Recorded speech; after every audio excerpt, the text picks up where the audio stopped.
Now, the greatest radio shows of all time.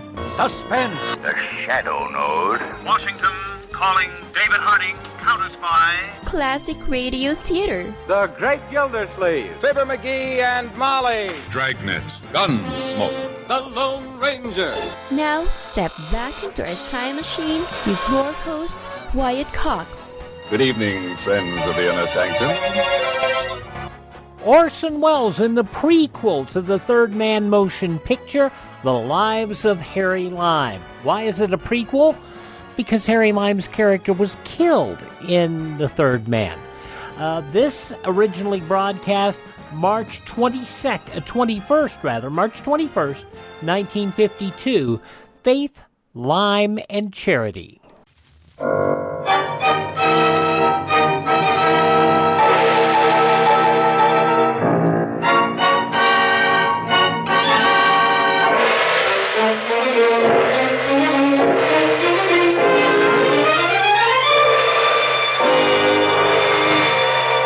Presenting Orson Welles as the Third Man.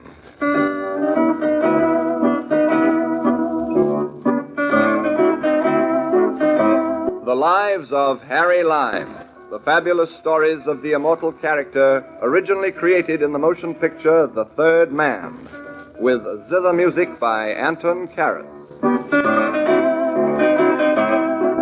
Friends, the title of this story is Faith, Lime, and Charity. You see, I've been told by many people many times that I'm a hopeless case. But they're so wrong. Hopeless? Why, I'm full of hope. And for that matter, full of faith and charity. Faith in the great universal succor. Hope that he's coming my way. And charity, well, there's one cause that's always right in front of me. Every time I shave. And now, Orson Welles as Harry Lime, the Third Man, in today's story, Faith, Lime, and Charity.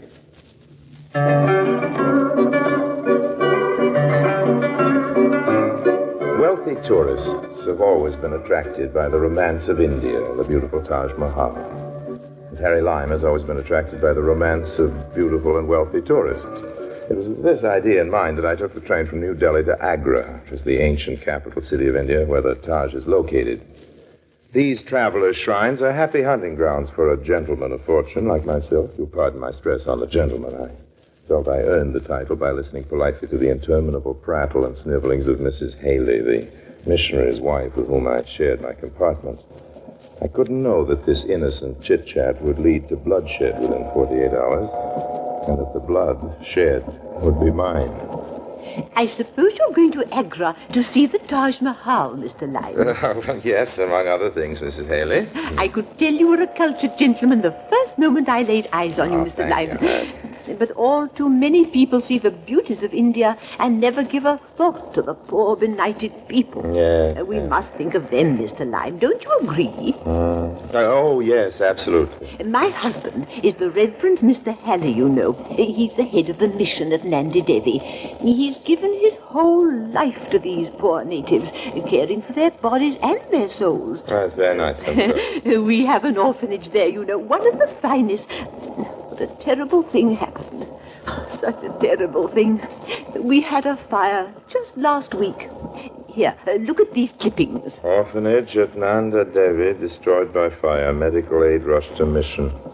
Oh, I'm very sorry, Mrs. Haley. That picture, that's my husband, Mr. Halley, standing there among those poor little Indian children. If I don't raise the money, he'll be heartbroken. The money? Yes, that's why I'm going to Agra. We need £3,000 right away to cover the emergency. And when we heard that Lady Edith Bannon Murdoch was in Agra, we decided to approach her. She's very wealthy and her family had always helped the mission. I'm sure she'd never miss £3,000. And the mission needs it so dreadfully.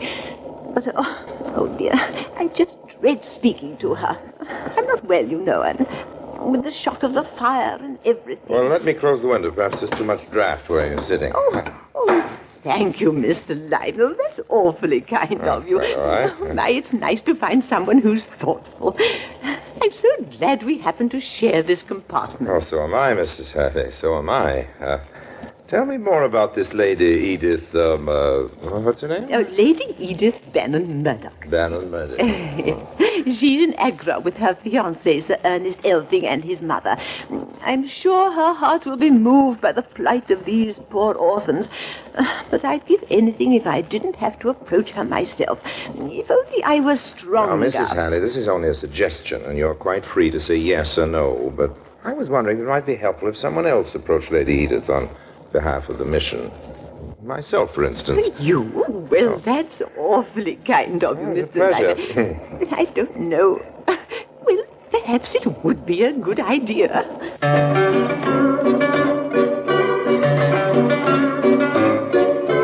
By the time we arrived in Agra, the missionary's wife had gratefully agreed to let me approach Lady Edith for the cash. Here I should add, I think for the benefit of those with sensitive dispositions, that I had no intention of making off with the 3,000 pounds needed by the orphanage.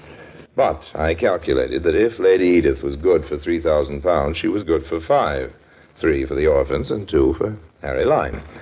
After all, if a man gives 3/5 of his income to charity, who can complain? This was a great stroke of luck, a ready-made scheme for relieving the overly rich. And so, armed with the credentials and the clippings Mrs. Haley had given me, I set out to find Lady Edith. Just as I arrived at the steps of the consulate where she and her party were staying, a large limousine drew up. I heard angry voices and hid behind a month-old copy of the London Times. I don't care, Ernie. I think you're a miserable sport. Keep your voice down, Edith, and remember poor Ernie's indigestion. I'm tired of remembering poor Ernie's indigestion. Well, if you're going to marry him, you'll have no choice. Ernest was always a frail boy. But we came all the way to Agra to see the Taj Mahal. Oh, I'm afraid Mother's right, Edith. I just don't feel up to anything tonight. Oh, you would insist that we go to that native place to eat, and all that blasted curry. Oh, I feel wretched. Oh, come on, Ernie. You'll feel better out there in the open air. Couldn't we go tonight, just we two? Remember how we used to talk about seeing the Taj by moonlight? Oh, I'm sorry, my dear. Really, I am. It's almost twilight now. The moon's coming up. Oh, it'll be lovely. Do come, Ernie. Well, I'm absolutely against it. You'll have to wait for another night when Ernest is feeling better. Yes. I can't have him out in the night air with his stomach upset. That's right. Perhaps tomorrow night. It's tonight or never. Ernie? Oh, I think I'd better lie down. Oh, you're impossible. Now calm yourself, my dear Edith. Don't be so impulsive. Come along inside and we'll have a nice, quiet evening together. Edith, where are you going? Driver, take me to the Taj Mahal. Oh, but Edith, you can't go out there by yourself. Oh, can't I? My chivalrous soul could not bear the thought of the lovely Lady Edith having to visit the romantic Taj Mahal all alone. So I hailed one of the ancient and unlikely taxis that catered to tourists. Driver, take me to the Taj Mahal. Yes, Simon. I could have walked faster. The streets were thronged with children and donkeys and debris. And finally we reached the great red sandstone wall which guards the Taj. I jumped out and paid the driver. His bony fingers closed over the rupees. They touched my hand. For the first time I noticed the native driver's face. The cheeks were sunken and the eyes glowed strangely like dark coals. I stared at him, fascinated as he spoke. Remember, he who betrays the little one shall pay with his blood. Yes. Then he was gone. I entered the gates. There it was, Taj Mahal by moonlight. The loveliest building in the world. Standing beside one of the 4 slender minarets, the loveliest woman in the world. As I approached her, she seemed not to see me, as if she were in a trance. I stood close beside her, but still she gave no sign that she was aware of my existence. We stood in silence, gazing at the shimmering reflections in the pool. It's lovely, isn't it? Yes, it's the loveliest thing I've ever seen. It's been said the sight of the Taj Mahal marks a new era in a mortal's life. That's exactly the way I feel, as if this were the beginning of a new era for me. All the old things and the ugly things and the shabby things left behind. Only beauty. It could be that way, Lady Edith. You know my name? Oh, yes. If that were all I ever knew, it'd be enough. That and the memory of these few moments here by the Taj. Who are you? My name is Harry Lyme. And how did you know me? I sought you out. I knew you'd be here, alone. How could you have known? Sometimes the heart sees more clearly than the eye. I shouldn't let you talk this way. We only met a moment ago. And what has time to do with it? We find the Taj Mahal beautiful not because it took 20,000 men 20 years to build it, but because Shah Jahan loved his beautiful queen so much at the moment of her death that he vowed their love would escape from time. It was at that moment that this beautiful monument was created, not 20 years later when the final gem was set. Important things happen quickly, in the twinkling of an eye. Its whole life has changed. I almost believe you. But I must go. My car's waiting. Won't you let me drop you off, Mr. Lyme? That's very kind of you, Lady Edith. I'm staying at the Hotel International. Seated in the luxurious limousine, equipped with a correct English chauffeur, she became Lady Edith Bannon Murdoch. Gracious and casual. She chatted of this and that as if the moonlit scene had never taken place. By the time we stopped at the International Bar for a drink, we were talking and laughing easily together. Do you know, this is the first really pleasant evening I've had since I arrived in India. Well, I'm honored. Some of the credit goes to the Taj Mahal, no doubt. Some of the credit. India's an amazing country, you know, such beauty and such squalor side by side. That reminds me, not that I want to spoil this evening, but did you hear about the tragedy at Nanda Devi? Why, no. What happened? Here, look at these clippings. Mm-hmm. I handed her the clippings Mrs. Halley had given me. Her face softened with sympathy as she read the plight of the homeless orphans. Oh, what a shame. Those poor little children. Yes, coming up here on the train, I met Mrs. Haley, the missionary's wife. That's how I happened to know about it. She's a frail little creature for a big job of raising £5,000 in the next few days to cover this emergency. I understand the mission is a poor one, but does an extraordinary amount of good work. Now they're in desperate trouble. Oh, how dreadful. And how kind of you to be so concerned. Mrs. Haley's story touched me considerably, so much so, in fact, that I agreed to help her raise the money. Have you had much success? None at all so far. Oh, that's too bad. I have a dreadful confession to make, Lady Edith. That's why I followed you to the Taj Mahal tonight. Mrs. Haley read in the paper that you were in Agra and asked me to approach you on behalf of the orphans. Oh, is that why you approached me? On behalf of the orphans? Well, that's why I followed you. But once I'd seen you, I'm afraid the whole thing went right out of my mind. I don't understand. Perhaps it's old-fashioned, but now that our acquaintance is on a more personal basis, I couldn't use it, that's all. No, I'm sorry I even told you about Nanda Devi. I'm glad you did. Let's just forget about it, shall we? No, we shall not. In spite of your foolish chivalry or whatever it is, we shall not forget it.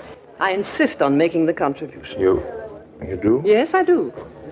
How much money did you say the mission needs? £5,000 to cover the emergency and start rebuilding the orphanage, but all this makes me feel... Oh, don't be ridiculous, Harry. I really must get back to the consulate now. When will I see you? How about tomorrow night? At the Taj. Very well. I'll have the money for you then.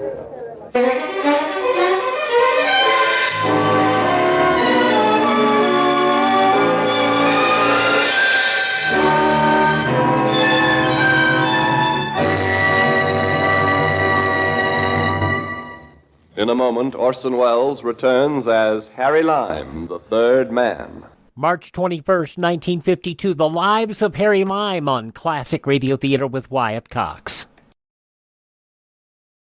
Now on Classic Radio Theater with Wyatt Cox, more of The Lives of Harry Lime, March 21st, 1952. I awoke the next morning to find my breakfast waiting for me. Evidently one of the native servants had brought it while I was asleep. On the tray, under one of the dishes, I found a note written in a strong hand. It said, "Remember the little one." I pushed the food away from me. And that night I met Lady Edith at the Taj Mahal once more. She gave me the packet of bills, which I put in my pocket with a few more protests, and then we lingered on. She wore a simple evening dress, and there was a white scarf, I remember, over her head. You know, if the King Jahan could have seen you tonight, I think he would have forgotten about his queen forever. Then he wouldn't have built the Taj, and we should all be poorer. He would have built it for you. I noticed someone coming through the gates at the far end of the courtyard. Something about the slope of the shoulders looked familiar. As the figure approached, I saw that it was Sir Ernest, Lady Edith's fiancé. She rose to her feet. Ernie, what are you doing here? I might ask the same question, Edith. Come along. I won't be spoken to like a child. What does this mean? It means that you are coming back to the consulate with me. Oh, I'm doing nothing of the kind. Oh, Edith, please. You must come with me. I'll explain everything later. Oh, very well, Ernie. I think it's rather rude of you. Good night, Mr. Lime. I hope we'll meet again. I hope so, Lady Edith. Good night. Ernie, I wish you'd tell me what it is. Something was up. Now all I had to do was get out of Agra, and fast. There was nothing to stand in my way. Nothing but a white turban native who suddenly appeared out of the shrubbery. You will come with me. Well, who are you? A friend of the little one. Well, I'm very sorry, but I have some business to attend to. Do not force me to use this gun. Look here, what do you want, old man? You will do as I order. You will walk slowly through the gates. I will be a few paces behind you with this gun hidden in my cloak. You will not attempt to attract the guards in any way. If you make one sign or one move as we pass them, it will be the last foolish thing you ever do. I, Mustafa, swear it by the beard of the Prophet. Okay, old man. I go. Oh, no, you don't! As the native came abreast of me, I quickly threw my weight against him. It's the only advantage I had. My life was dear to me, but so were the 5,000 pounds. He was caught off balance. I grabbed the skinny wrist and forced the gun out of his hand. But suddenly the other hand was holding a knife. It grazed my cheek. Dog, now you will pay! I used my head like a battering ram and sent him sprawling. In another second, he'd be after me. There was a white wall by the roadway. I vaulted over it. I was out of condition, but I got to my feet, and then I caught a glimpse of something crouched on the top of the wall behind me. He jumped like a monkey and landed on my back, throwing me to the ground again. This time I was really out of breath. He pinned me down. I felt his knees pressing into my ribs and the cold steel of his knife against the flesh of my neck. The soil on which you lie is holy soil. This is an ancient burying ground. I would not wish to desecrate it with the blood of an infidel, but it is for the little one. Allah will forgive me. Now, wait a minute. I'll do what you want. You will come with me with no further struggle? Yes, anything you say. Just let me up. On your feet and be quick. Here, perhaps a kick in the ribs will give you speed, white dog. Go! Now, quickly. Where are you taking me? Silence. Okay. We made our way between the tombs toward a ruined building with a dingy dome. Hurry. What is this? The poor man's Taj Mahal? It is an ancient mosque. Take off your shoes. What? Take off your shoes. This is a holy place. Oh, you take that knife away from my ribs, and I will. I bring you to the little one.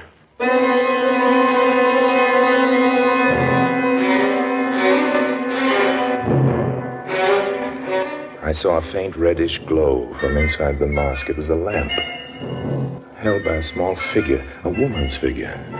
She was wrapped in the women's garment of India, the sari. What kind of creature was this? We meet again, Mr. Lime. Mrs. Halley, the missionary's wife. What are you doing here? Mrs. Halley.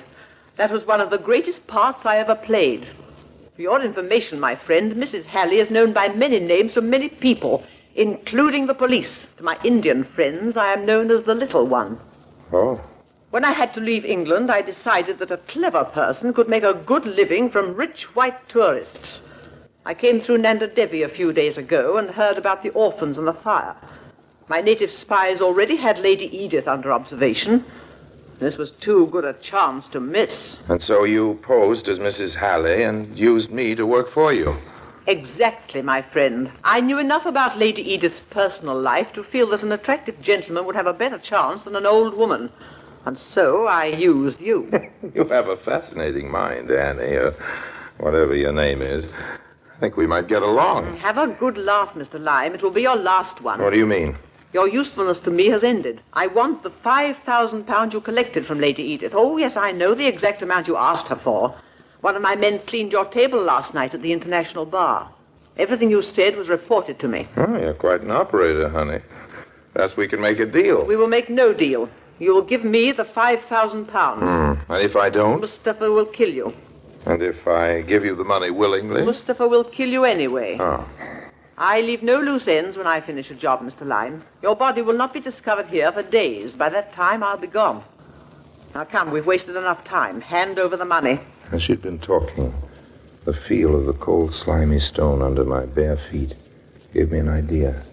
It was a last desperate chance. The money, if you please. Help! My ankle! It's a snake! Ah! A snake! Help! Mustafa, kill it! She dropped the lamp, and in the confusion I broke away from Mustafa, but not before his knife had slit my shoulder. I ran across the courtyard, holding the wound, the stones cutting my feet, the old woman's hysterics, and Mustafa's curses still ringing in my ears. I don't remember where I ran or even how I ran. All I remember is sinking to the ground behind an old tomb and lying there while Mustafa's footsteps ran by. I waited until everything was quiet. Perhaps minutes, perhaps hours, I don't know. I dragged myself up finally and found my way somehow back to the road.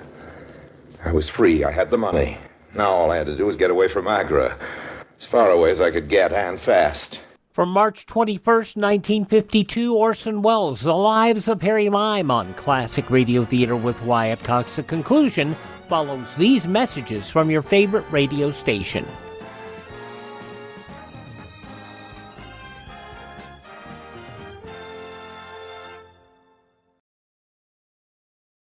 Just when you thought it couldn't get any better, Mike Lindell and MyPillow launching the MyPillow 2.0. Now, when Mike invented MyPillow, it had everything you could want in a pillow. Now, nearly 20 years later, he's discovered a new technology that makes MyPillow even better. Of course, the patented adjustable fill of the original MyPillow, but now with brand new fabric with a temperature-regulating thread, it's the softest, smoothest, and coolest pillow you'll ever own. Say goodbye to tossing and turning and flipping your pillow over in the middle of the night. And more great news on the MyPillow 2.0 buy one, get one free offer with my promo code Wyatt. MyPillow 2.0 is 100% made in the USA, 10-year warranty, 60-day money-back guarantee. Go to MyPillow.com, click on the radio podcast square to receive the MyPillow 2.0 buy one, get one free offer. Use my promo code Wyatt or call 1-800-928-4715.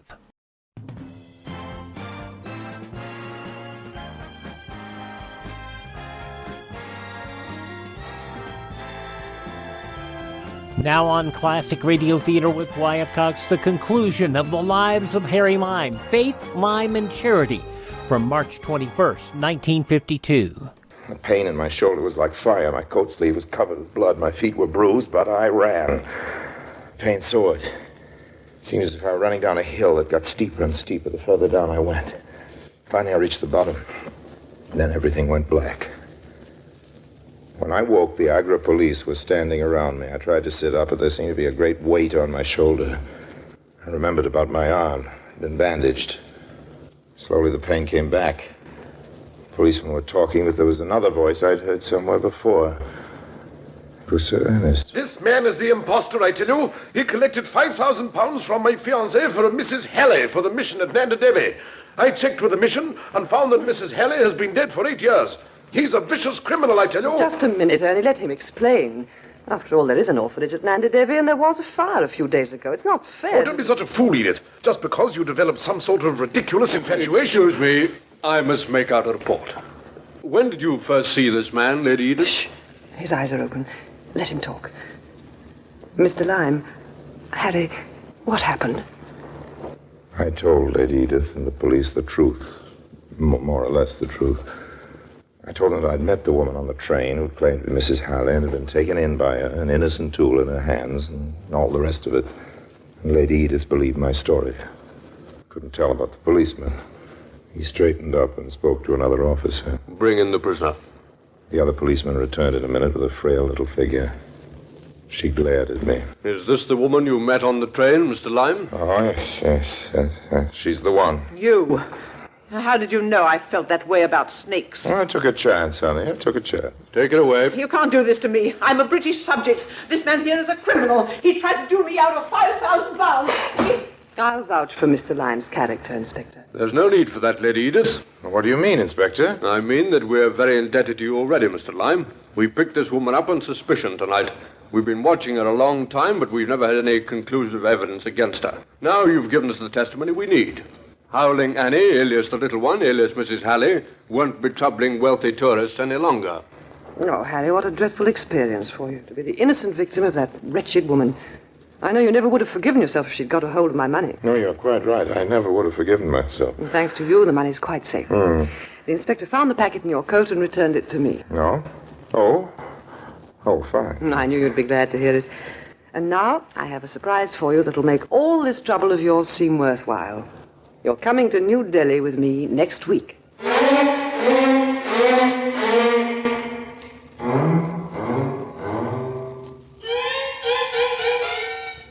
And so, ladies and gentlemen of the Missions Board of Northern India, it gives me great pleasure, on behalf of your well-known benefactor, Lady Edith Bannon Murdoch, to present the Reverend Dr. Halley with this check for £5,000 for the restoration of the orphanage at Nanda Devi. Dr. Halley, your check.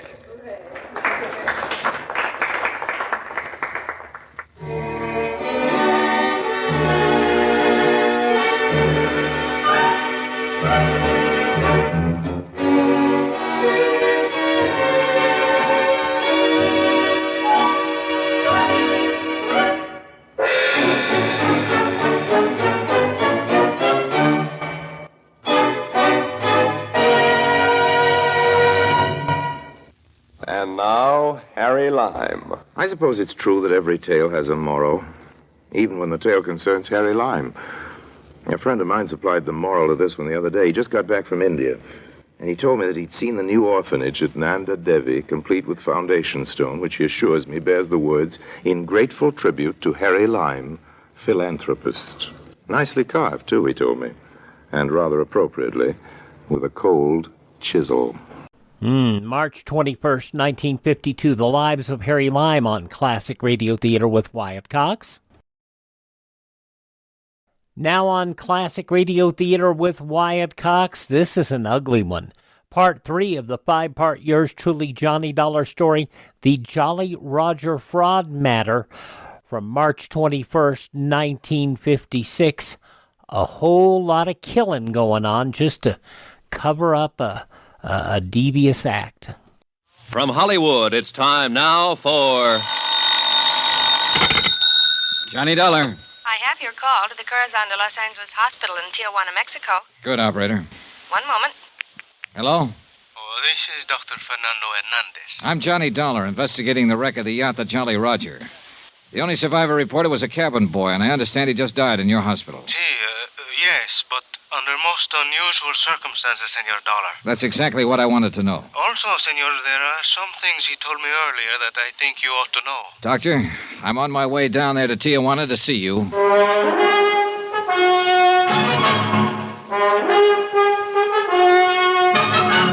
Tonight and every weekday night, Bob Bailey in the transcribed adventures of the man with the action-packed expense account, America's fabulous freelance insurance investigator. Yours truly, Johnny Dollar.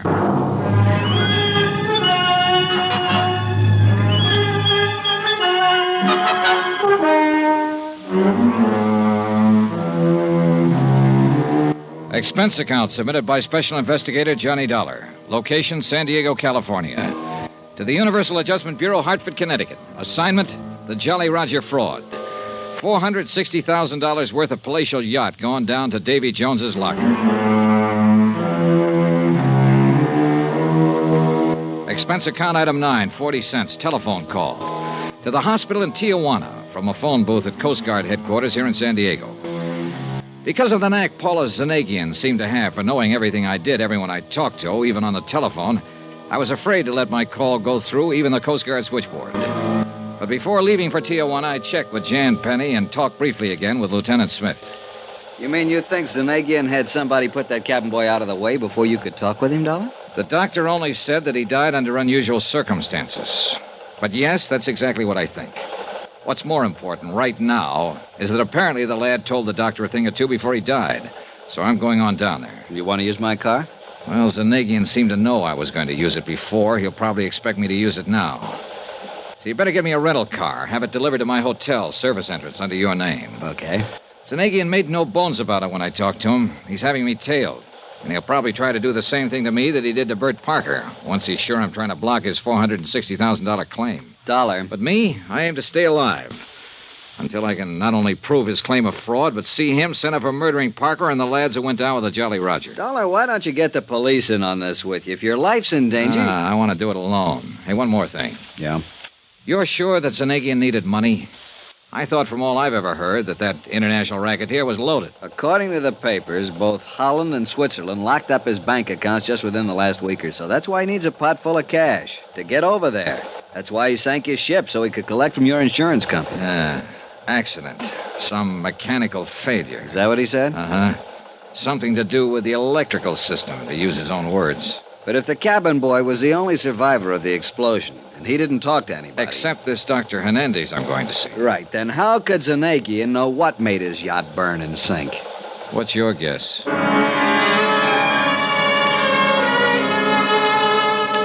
Expense account item 10, $50. Deposit on rental car. On the way back to the hotel to pick it up, I kept looking for somebody that I could identify as the tail Zanagian had put on me. But if he was there, I couldn't tag him. And as I drove the few short miles from San Diego to Tijuana, I began to wonder if maybe I was just too small fry for Paula Zanagian, shipping magnate, munition maker, international spy to bother with.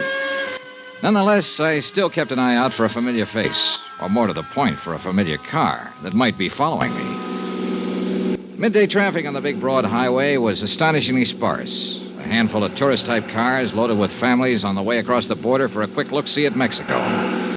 A handful of movers who were on their way to see how far and how long their American dollars would keep them in favorably exchanged Mexican pesos. Some smart Cadillacs, some of them towing outboard runabouts and filled with eager-eyed fishermen. And the usual run of trucks, big trucks and trailers. The boys who made a living behind the wheel, the best drivers on the road, wherever they were, loaded with goods for transport between states or countries or what have you. I drove fast, I drove slowly, and I still didn't see any car that might have been following me. To make sure, I took off on a gravel side road, drove a mile or more, and waited. Nobody followed me. So I finally gave up and went back to the main highway. At the border, I asked the guards where the Corazon de los Angeles hospital was, drove the car to it, parked in back, and asked the first nurse I could find, and I should have stopped right there because she was beautiful, asked her where Dr. Hernandez hung out. Hernandez spoiled a beautiful romance in the budding and led me into his office.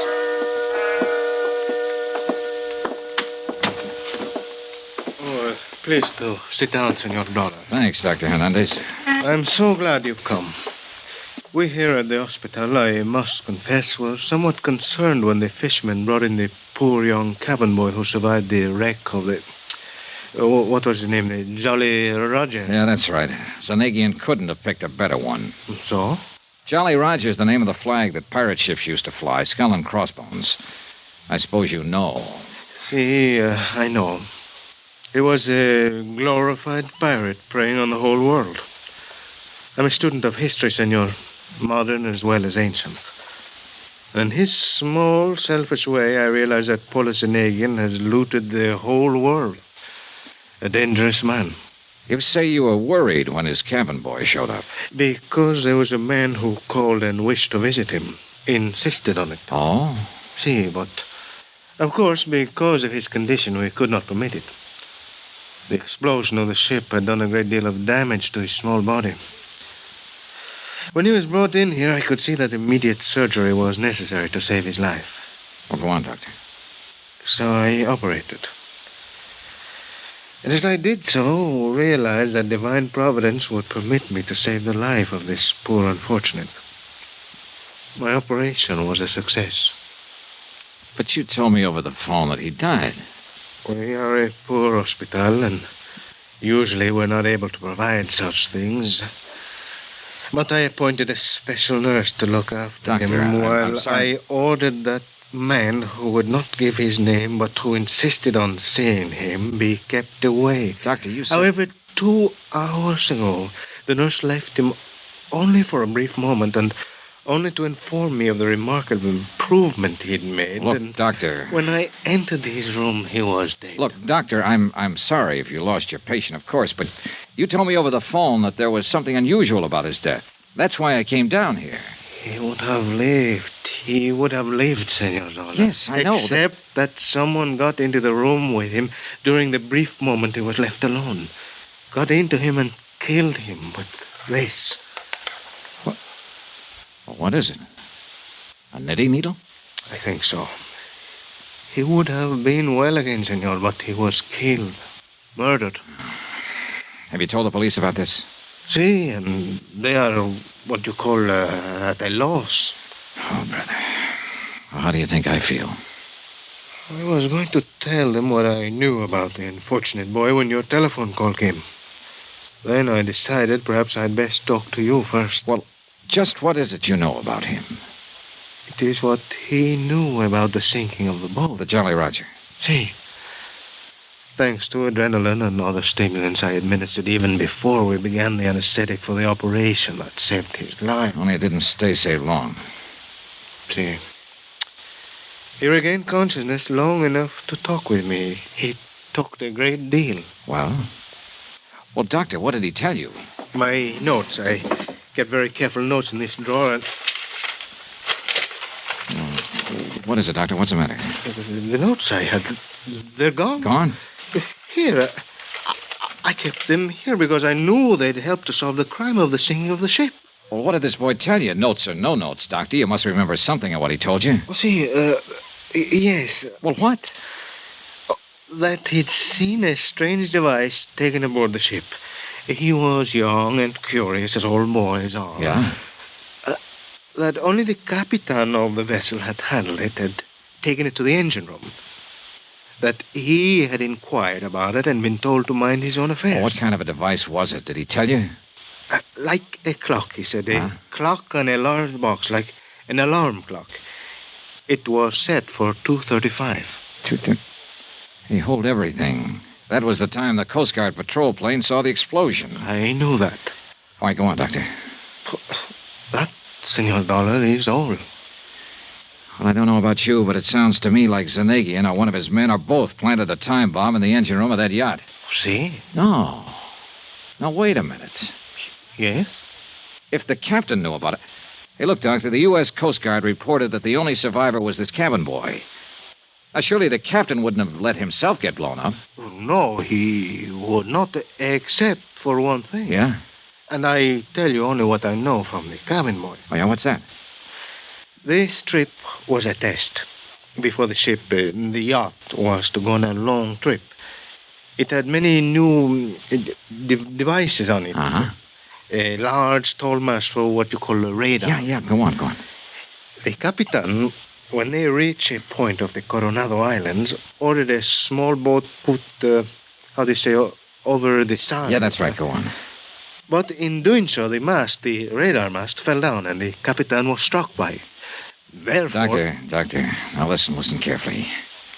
Tell no one you've talked to me. Tell your local police, if you like, what you learned from the cabin boy. Report it to your Coast Guard or whatever you have to do down here in Mexico. But don't, under any circumstances, let anyone know you've talked to me. I do not understand, senor. You wonder where your notes on the cabin boy are? Well, if you ask me, Zanagian is looking them over right now. Impossible. Nothing is impossible with a guy like him. Now, what I'm getting at is this.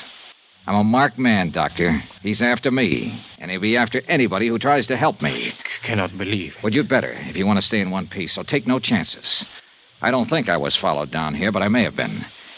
If so, your life is in danger, same as mine. So please, watch your step until I can pin whatever it takes on Zanagian to send him off for life. Oh, this is fantastic. Yeah, sure it is. But outside of you and a girl named Jan Penny and... Doctor, may I use that phone of yours for a call across the border? Well, of course. Here. Thanks. Hello? Hello, operator. I want to call Coast Guard headquarters in San Diego, California. Lieutenant John Smith. You know something? Your Mexican operators speak as good English. Hello? Yes, thank you. You seem alarmed, Senor Dollar. Are you Doc, sure I just hope you find no cause for alarm before this mess is over. But I say it again. Watch your step. The mere fact that you've talked with me that... Hello? Well, where can I reach him? Well, sure, I'll talk to anybody there at headquarters. Hello, I'm calling Lieutenant John...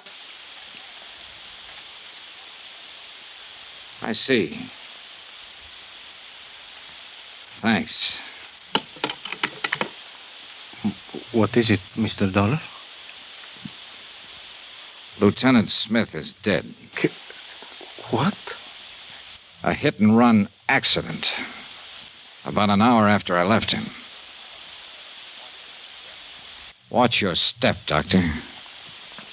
See. And you too, Senor Dollar.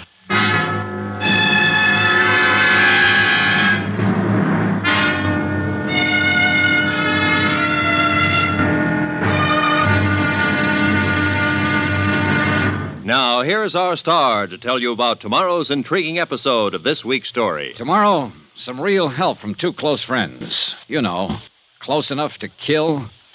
Join us, won't you? Yours truly, Johnny Dollar.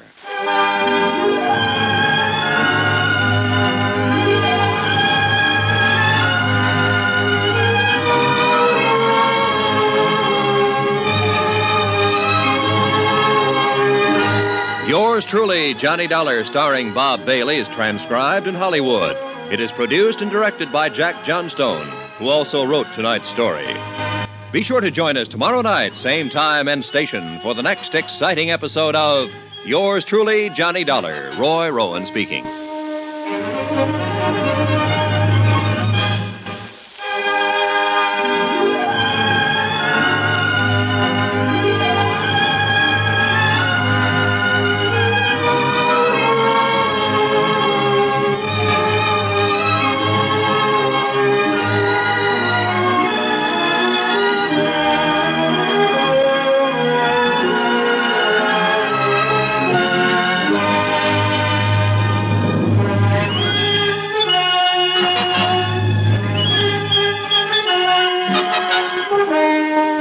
March 21st, 1956, yours truly, Johnny Dollar, here on Classic Radio Theater with Wyatt Cox. Thank you for tuning in.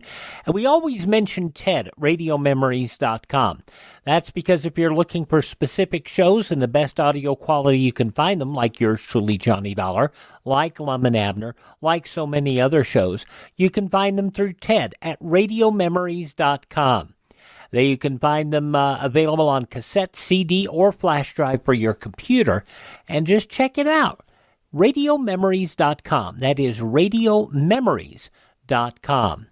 Don't forget that if you miss a day, you don't have to miss a single show. All of our shows are available on demand at classicradio.stream. That is classicradio.stream. Stream our shows, learn about building a classic radio collection of your own.